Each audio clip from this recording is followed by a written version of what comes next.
Babo, qu'il le fasse, qu'il soit honnête ou pas, il a été honnête du début à la fin, c'était ceux d'en face qui étaient tordus. Je rappelle un petit fait qui est très important. La constitution ivoirienne, tout à l'heure je parlais du respect de la constitution ivoirienne. Mais il y a un truc que les Ivoiriens doivent... il faut un travail d'historien, et je compte sur le professeur pour que les Ivoiriens puissent reprendre leur histoire. Parce qu'Alassane Ouattara a mis tout à l'envers, il est temps de le remettre en endroit. Les élections présidentielles de 2010 ont eu lieu le 31 octobre 2010, on est d'accord. La constitution ivoirienne dit que le deuxième tour doit être organisé 15 jours après. Autrement dit, le deuxième tour de l'élection présidentielle ivoirienne ne devait pas être le 28 novembre, mais le 14 novembre. Alors pourquoi selon vous ça a été fait le 28 novembre? Parce que le 14 novembre, c'était l'élection présidentielle du Burkina Faso. Donc il fallait que d'abord qu'il soit sûr que Blaise Compaoré sera président avant de faire le coup d'État sur Laurent Gbagbo. Voilà ce qui s'est passé. Comme dit Paul Valéry, les petits faits inexpliqués suffisent à bouleverser toutes les grandes explications des grands faits. C'est fondamental de pouvoir le comprendre. Alors, rapidement, aussi, il y a l'importance dans les bureaux de vote de ce qu'on appelle les procès-verbaux. Donc les procès-verbaux sont très importants et voilà. Donc je vais continuer sur ce que je disais tout à l'heure. Après la commission électorale indépendante, il y a le Conseil constitutionnel. Parce que là, je me permets, à titre personnel, de défendre Paul Yaoundé. Je sais que vous ne serez pas tous d'accord avec moi, mais je vais le faire. Le Conseil constitutionnel, c'est le seul juge d'une élection. Je rappelle, le Conseil constitutionnel, c'est le seul juge d'une élection. Et donc c'est un organe... la commission électorale indépendante n'a pas vocation à donner des résultats définitifs. Impossible. Elle donne ce qu'on appelle des résultats provisoires. Dans le cas de la Côte d'Ivoire en 2010, ça a été là le hold-up. On a un président de la commission électorale qui donne des résultats et en plus qui ne le donne pas au siège de la commission électorale, mais dans le QG d'un autre candidat. C'est ouf ce qui s'est passé. Mais ce qui s'est passé en Côte d'Ivoire quand même, les gars. Excusez-moi hein, la familiarité, mais c'est révoltant. Oui. Et donc, M. Ouattara lui-même, il va prêter serment par courrier. Je n'ai jamais vu ça, de mémoire. Et Dieu seul sait, je vous assure, que j'ai étudié quand même et j'ai un peu voyagé. Je n'ai jamais vu dans aucun pays un président prêter serment par courrier. C'était un réel plaisir pour moi d'être présent ou d'avoir été conférencier. Ma tâche à moi, c'était justement de parler un peu du président Gbagbo, ce qui je me suis penché depuis 2023. Et j'ai une grande passion pour le président Gbagbo parce que moi je pense aujourd'hui qu'on connaît très peu l'homme, on le connaît très mal. Et mon combat à moi, c'est de faire en sorte que Laurent Gbagbo soit un patrimoine universel de l'humanité. Il y a des grandes figures universelles que moi j'ai étudiées ou que je connais qui ont la même dimension que Laurent Gbagbo. Donc il n'est pas tout à fait normal que Laurent Gbagbo appartienne uniquement aux Ivoiriens. Je pense qu'aujourd'hui, le moment est venu de dire que Laurent Gbagbo n'appartient pas qu'aux Ivoiriens, il appartient à des personnes. Et moi, en tant que personne non ivoirienne, qui a passé le temps à comprendre Laurent Gbagbo, parce que j'ai repris tous les discours de Laurent Gbagbo. C'est ce que j'ai fait. J'ai lu son discours, j'ai essayé de le comprendre, j'ai essayé de comprendre son verbatim, son vocabulaire qui est essentiellement contraire. Et donc j'ai essayé de présenter ma vision de Laurent Gbagbo. Et puis je me suis appuyé sur le livre du Dr Issa Malik Coulibaly pour revenir sur le processus électoral de 2010 et comment mettre un dispositif de gestion électorale pour les élections ivoiriennes à venir. Voilà, donc j'étais très très content d'être présent à cette investiture. Et comme je le disais en conférence, Laurent Gbagbo est le premier personnage noir qui rentre dans mon imaginaire, parce que tout mon imaginaire est composé de personnes blanches. Et je suis éminemment fasciné par le président Gbagbo, comme je suis fasciné par Balzac ou par bien d'autres figures universelles. Voilà, donc c'était un réel plaisir pour moi et je pense que c'était un moment d'échange assez humain, assez intéressant et plein de convivialité. Et je profite pour saluer, pour souhaiter bon anniversaire au président Gbagbo et à tous les militants de son parti. Voilà.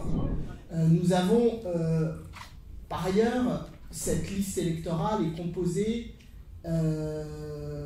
et ça, c'est l'issue, les conséquences, les conclusions du rapport de la commission SAFE, qui est une commission qui a été mise en place au sein du PPACI, qui en a fait l'audit, mais également les actuaires du PDCI-RDA ont fait l'audit de la liste électorale qui a été rendue publique à la mi-avril. Donc tout le monde peut la consulter. Les grands partis ont la liste électorale sur des clés USB, sur des CD-ROM qu'ils ont donc audité. 6 millions de faux électeurs sur un total de 8,7 millions d'inscrits. Et quand on dit faux électeurs, c'est-à-dire toutes les irrégularités, c'est-à-dire des enfants qui sont dont les dates de naissance les rendent plus âgés que leurs parents. Des électeurs qui s'appellent Monsieur État Civil. Des électeurs qui ont 250 ans en 2025. Donc on atteint quand même des records de longévité. Et évidemment,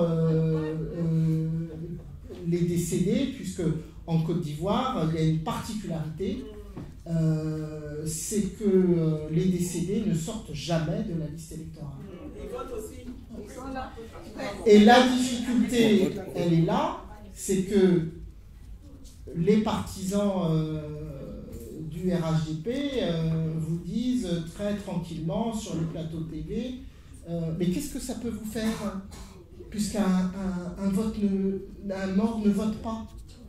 Mais oui, sauf qu'il est sur la liste électorale et que ça veut dire que la fraude est totalement possible avec ce genre de liste. Et ces irrégularités-là représentent plus de 75% du total des inscrits. 6 millions de faux électeurs sur un total de 8,7 millions. Donc là, je pense que même en fin de CE2, on peut comprendre, sans avoir fait des grandes études en mathématiques, on peut comprendre que cette liste-là ne permet pas d'ores et déjà un scrutin transparent, inclusif et sincère. Mais nous venons de terminer une très belle conférence, une conférence organisée par le secrétaire général de section Hervé Djedje et sa section du 93 Centre, centrée sur évidemment les questions électorales qui nous préoccupent tous, mais aussi sur la notion d'éducation et d'éducation à la citoyenneté. Parce qu'évidemment, sans conscience citoyenne, l'exercice républicain, l'exercice électoral est très difficile. C'est ce que nous vivons encore en Côte d'Ivoire. La conscience vraiment que le cœur de la démocratie, c'est le citoyen ivoirien, n'est pas acquise pour tout le monde. C'est un combat, c'est le combat du président Laurent Gbagbo. Nous sommes à ses côtés et nous sommes en ce jour anniversaire du 31 mai, l'anniversaire du président, rassemblés, heureux et prenant des forces autour de son gâteau pour le combat de toute une vie, celui qui sera victorieux en 2025. Mais nous n'avons pas encore de nation. Et la bataille dont il est question ici, lorsque la camarade Salomé Meyès dit qu'il est question de se battre là pour nos libertés, c'est en fait avoir un socle axiologique important qui va nous permettre de construire une nation.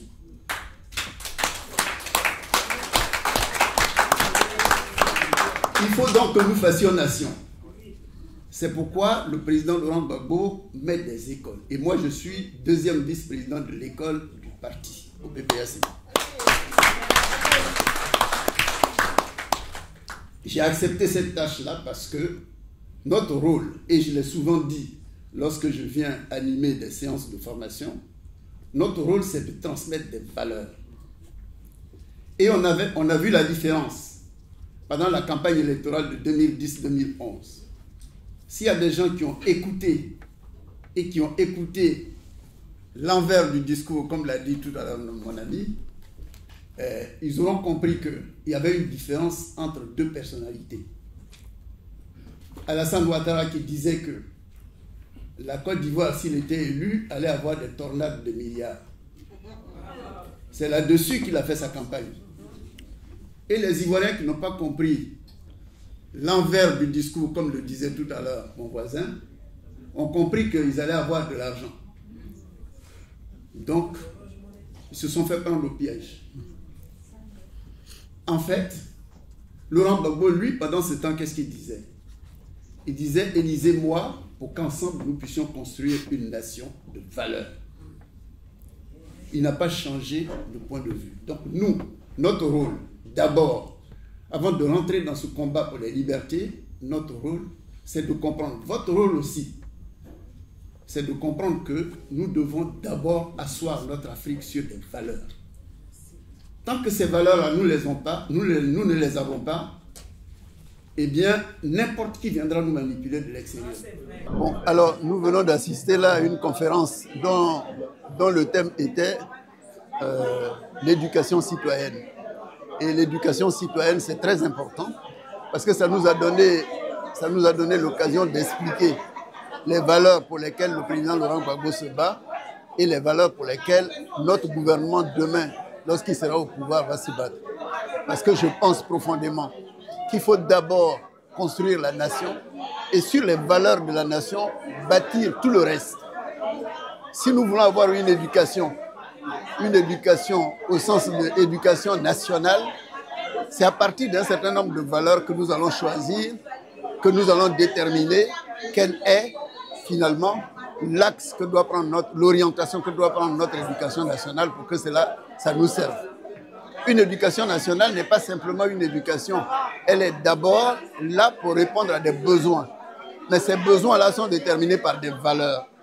Et le président Laurent Gbagbo a consigné ces valeurs dans un document que j'invite tout le monde, chaque fois que j'interviens, à lire.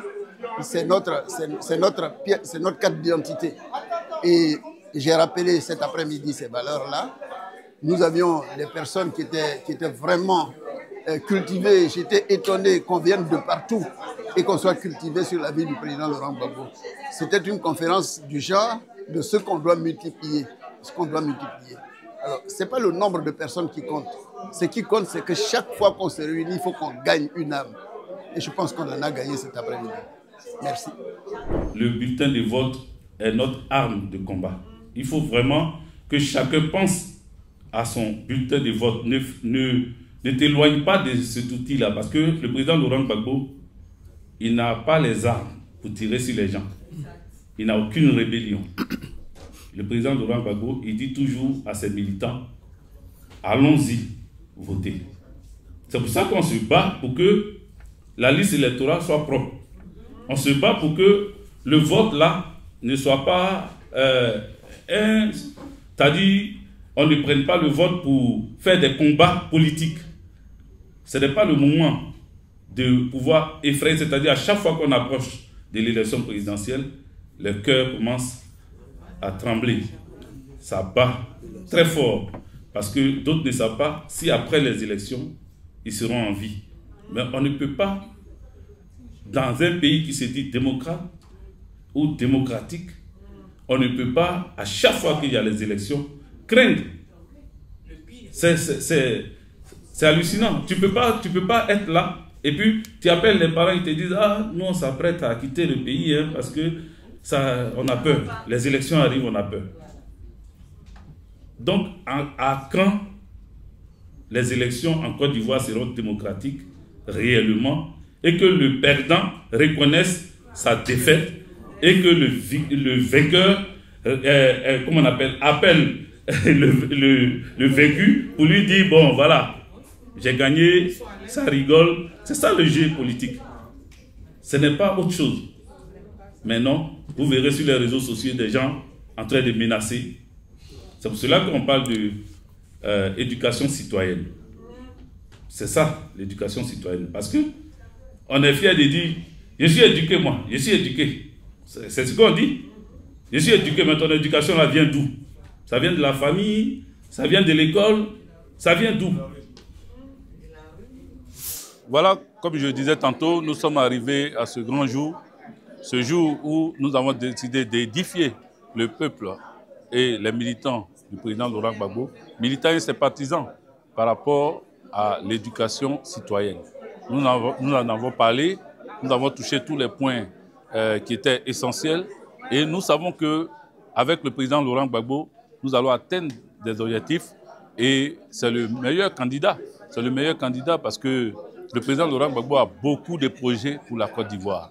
Il a une vision et cette vision-là, nous l'accompagnons avec ma section du 93 Centre.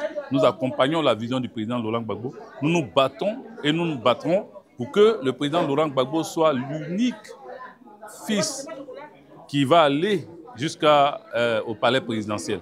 Donc 2025 pour nous, c'est un défi. C'est un défi que nous devons relever.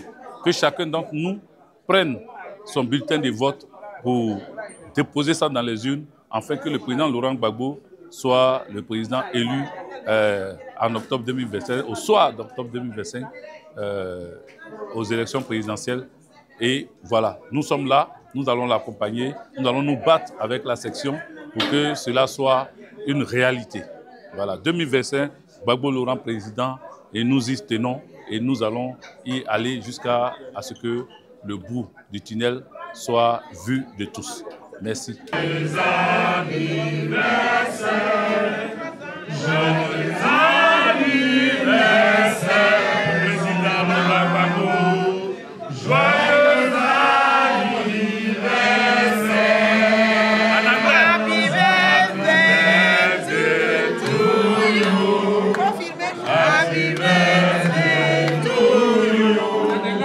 Happy birthday.